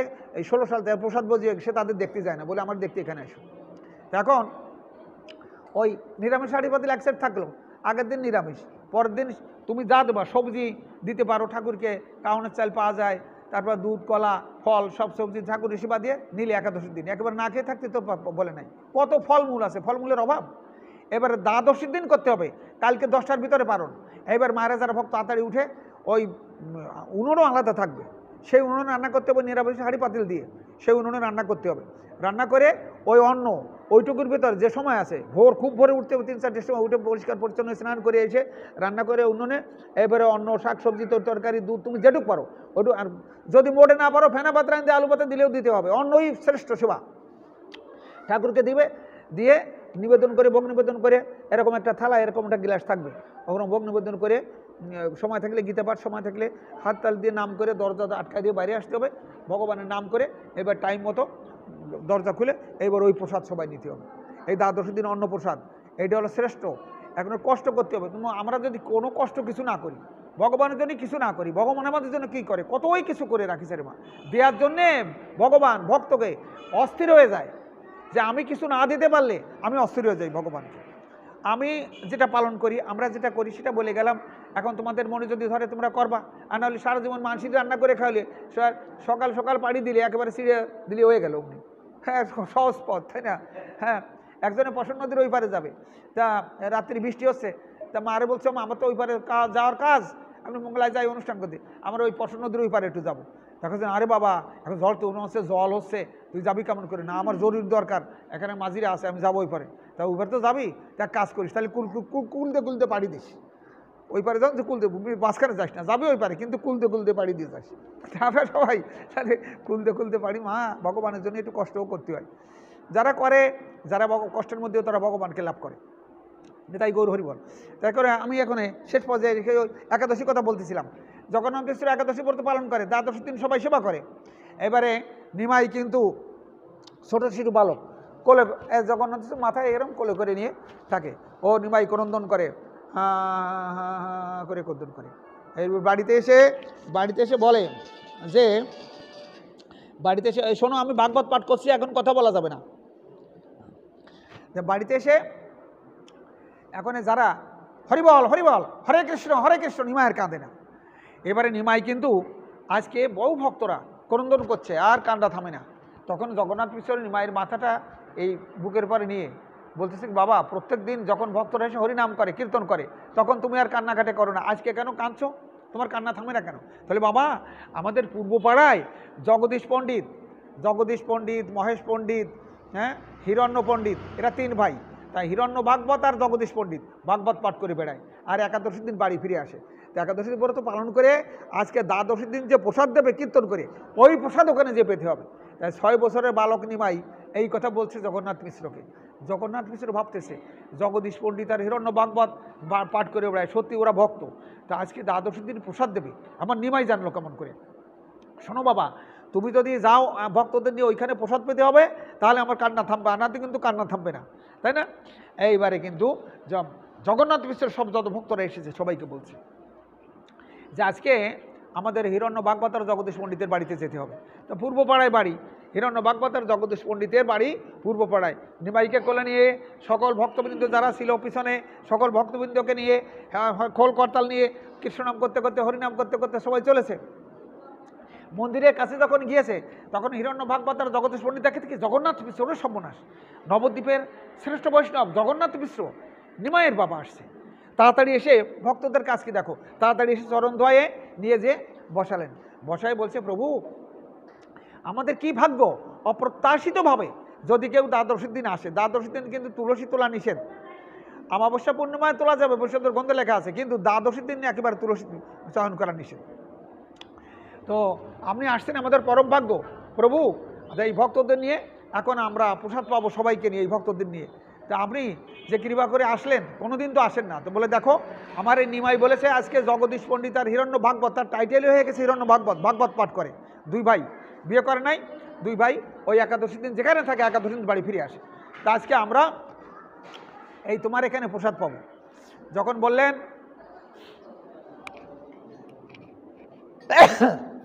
হিরণ্য ভাগবত আর জগদীশ পণ্ডিত এসে দেখি বাবা নিমাইকে কোলে নিয়েছে।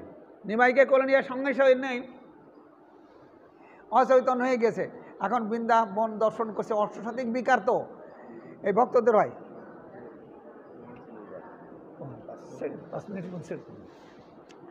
এখন হিরণ্য ভাগবত আর জগদীশ পণ্ডিত দেখি কোলে নিয়েছে, কোলে নিয়ে বলছে, ওরা শাস্ত্র গ্রন্থ দেখে পাঠ করে তো সবাই জানে। বলে মা বলছে বাবা, জগন্নাথ মিশ্রকে বলছে তোমার নিমাইকে কোলে নিয়ে বলছে প্রভু সারা জীবন দ্বারে দ্বারে হরিনাম করি, যার নাম করি তারে কোনোদিন দর্শন করতে পারি নাই, তাকে আজকে তুমি নিজ গুণে কৃপা করে এসেছো প্রভু। তাই বলে চরণ দুখানা মস্তকে নিয়ে বলছে মিশ্র ঠাকুর তোমার দ্বারে যে এসেছে এ সামান্য নিমাই নয়, জগৎকে উদ্ধার করবার জন্য হরিনামের তরি নিয়ে তোমার নিমাই জগতে এসেছে। গৌর হরি বল, গৌর হরি বল, হরে কৃষ্ণ বল। তাই প্রসাদ দিয়ে ভক্তদের বললেন আমরা যতদিন জীবিত থাকবো ততদিন এই দ্বাদশীর প্রসাদ সব ভক্তরা এসে আমার এখানে নেবে। জগদীশ পণ্ডিত আর হিরণ্য ভাগবত। আমি এখানে 5 মিনিটের ভিতরে এবার শেষ করব। এবারে ওই মা যশোদা করতেছেন কি, ওই মন্দিরে সেবা দিচ্ছেন গোপালকে কোলে নিয়ে। সেবা দিতে লাগলে গোপাল আবার এদিক ওদিকে ছুটাফিটা করে, তো কাছে রেখেছে, মন্দিরের নিচে নেমেছে। মন্দিরের ভিতরে তখন বৃন্দাবনবাসী তখন কিন্তু শঙ্খচক্র গদাপদ্ম ধরে নারায়ণের সেবা দিতেন। এখন এক ফল বিক্রি করে একটা গোপী, ব্রজগোপী, সে ফল নিয়ে এসে বলছে ফল নেবে, ফল নেবে গো, ফল নেবে। তো ওই গোপাল বালক দৌড়ে গেছে তার কাছে, মানে ছোটো হাত তো, হাতের পরে ফল দিলে পড়ে যায়। বালক গোপালকে দর্শন করে ও কোলে নিয়েছে, তার ছেলে মেয়ে নাই, ফল বিক্রয় নেই। বলে বাবা গোপাল তুমি আমাকে একটু মা বলে ডাকো। তাহলে শোনো শোনো খবরদার, আমার এখানে মা আছে, ওই দূরে নিয়ে চলো। ওই দূরে নিয়ে বলছে ঠিক আছে আমি মা, তুমি আমার মা, তো আমাকে কোলে নিয়েছে। এখন গোপালকে ঝুড়ির ভিতরে যে ফল আছে না, ওই ফল কিন্তু গোপালকে খাওয়াচ্ছে। নিতাই গৌর হরি বল।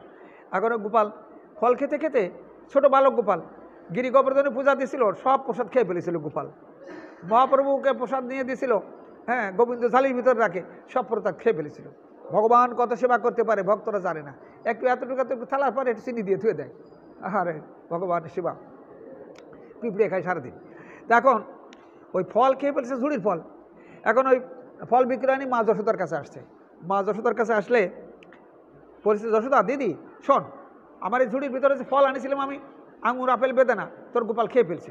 বলিস কি, আমার গোপাল ক্ষীর নবনী ছানা মাখন দধি দুধ কত সেবা করে, আর তোর ফল সব খেয়ে ফেলছে? বলে হ্যাঁ। শোন তাহলে তোর ফলের মূল্য নিয়ে যা। তোর না আজকে আমি নেবো না, কালকে আসবো। তো গোপালকে রেখে চলে গেছে, ওই ঝাঁকাটা নিচে রাখছে, যে খাটে শুয়ে থাকে তার নিচে। সকালবেলায় যখন ঝাঁকাটা নিয়ে আসবে, ঝাঁকাটা এক ঝাঁকা সোনার মোহর হয়ে গেছে ঝাঁকার ভিতরে। কী হয়েছে, এক জায়গা কী হয়ে গেছে মা? সোনার মোহর হয়ে গেছে। এখন সোনার মোহর মাথায় করে ফল বিক্রয়ণী যশোদার কাছে এসে মাকে বলছে ও মা দিদি যশোদা এইগুলো নিয়ে যাবে। বলে কেন? তো তোর গোপালটা আমি ফল খাওয়াইছিলাম, আজকে আমার সোনার মোহর হয়ে গেছে, এগুলো আমি কী করবো? তোরা রাজরানী তোদের লাগিয়ে নিয়ে যা। তো মা যশোদা বলছে শোন আমি রাজরানী, আমার এইগুলোর অভাব আছে, আমার সবই তো আছে, আমি নেবো কেন? তোর তো তুই নিয়ে যা, আমি নেবো না। এইভাবে দুইজনে কিন্তু কথা কাটাকাটি করছে। এইবারে নন্দ রাজা এসেছে, বলছে কি হয়েছে? বলে দেখেন আমি গোপালকে ফল খাওয়াইছিলাম, গোপাল এত আমার জুড়ি ভরে সোনার মোহর দিয়েছে, আমি এগুলো নেবো না। নন্দরানী বলছে আমি নেবো কেন, আমার তো অভাব নাই। তো শোনো আমি এক কাজ করি। নন্দরাজা বললেন এই সোনার মোহর দিয়ে গোপালের হাতের বালা, গোপালের নুপুর, গোপালের চূড়া, গোপালের কোমরের বাঁধা পিছা, এই সবগুলো আমি তৈরি করে দিই, গোপালের বাঁশি, হ্যাঁ ঠিক আছে তাই করে দাও। এখন মা যশোদা বললেন যে শোন দিদি, আমি জানতাম না যে পত্রং পুষ্পং ফল জমে ভক্ত পরিস্থিতি, তাই না? আমার গোপাল ক্ষীর নবনী ছানা মাখন ভালোবাসে, কিন্তু ফল যে এত ভালোবাসে এটা আমি জানতাম না। এখন তুই কি করবি, তোর আর বাইরে যে ফল বিক্রি করা লাগবে না, আমার এই আশ্রমে এই মন্দির থেকে তুই ভালো ভালো ফল জোগাড় করে নিয়ে আসবি, তুই ফল খাওয়াবি আর আমি এই ক্ষীর নবনী ছানা খাওয়াবো। দুইজনে আমরা একসঙ্গে বসে গোপালের সেবা দেব। এখন এক রাজা পালকিতে পড়ে যায়, পালকিতে চড়ে রাস্তা পথ দিয়ে যায়। এখন এক ভিখারি করে কি, প্রত্যেক দিন হাত পাতে রাজার কাছে, হাত পাতলি রাজা কিছু পয়সা ইত্যাদি দেয় তাকে। এখন ওই ভিখারি করছে কি, প্রত্যেক দিন ওই রাজার কাছে হাত পাতে। এখন রাজা আজকে যখন যাচ্ছে তখন রাজা করেছে কি, ভিখারির কাছে যখন এসে রাজা হাত পাতেছে, হাত পাতলি ওই রাজার হাতে একটা চাল দিয়েছে, থলের মধ্যে একটা চাল ছিল, সেটা চাল দিয়েছে, দিলেও বাসায় গেছে। বাসায় গেলে যখন ওই ভিক্ষার ঝুলিটা পাড়ছে পরের দিন, দেখি কি ওই থলের ভিতরে একটা সোনার মোহর। হ্যাঁ, তাও বলতেছে যে আমি দিয়াছিলাম যা রাজভিখারি রে, হ্যাঁ স্বর্ণ হয়ে এলো তা মোর ঘরে ফিরে, কেন দেয়নি আমি সকল শূন্য করে, কাঁদে আমি নয়ন জলে দুটি আঁকি ভরে। এই রবীন্দ্রনাথের এইটা এই প্রবন্ধটা।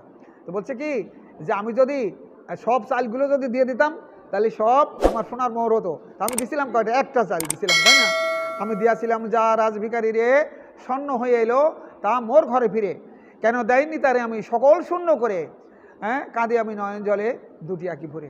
তা ভগবানকে দিতে গেলে উজাড় করে মন প্রাণ উজাড় করে সর্বস্ব ত্যাগ করে আত্মনিবেদন করে ভগবানের চরণে দিতে হয়। ভগবান ভাবের ভিখারি ভক্তির কাঙ্গাল, ভক্তির সঙ্গে আমার ভক্ত যা কিছু আমাকে দেয় আমি তা গ্রহণ করি, প্রীতির সাথে ভক্তির সাথে আমি গ্রহণ করি। ভগবান হলে ভক্তির কাঙ্গাল, ভাবের ভিখারি, দ্রব্যের কাঙ্গাল নয় অর্জুন। আমার ভক্ত ভক্তিতে যা কিছু দেবে সেই জন্য আমি বিদুরি ঘরে যে খুদের অন্ন খাই, সুদামের লাড়ু চেয়ে চেয়ে খাই।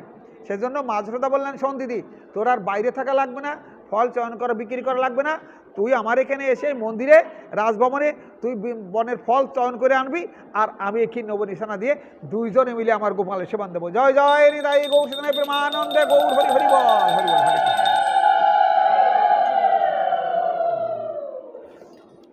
এইখানে সুখদেব গোস্বামী বিশ্রাম করলো, ভক্তগণে প্রেমানন্দ গৌর হরি। আমার সঙ্গে সবাই মিলে দুই অথচ করো মা, সবাই মিলে দুই অথচ করো, বলো কেশব কেলেশ হরণ নারায়ণ জনার্দন গোবিন্দ পরমানন্দ মাং সমুদ্ধর মাধব কৃষ্ণায় বাসুদেবায় দেবকী নন্দনায় স অশেষ ক্লেশনাশায় গোবিন্দায় নম নম।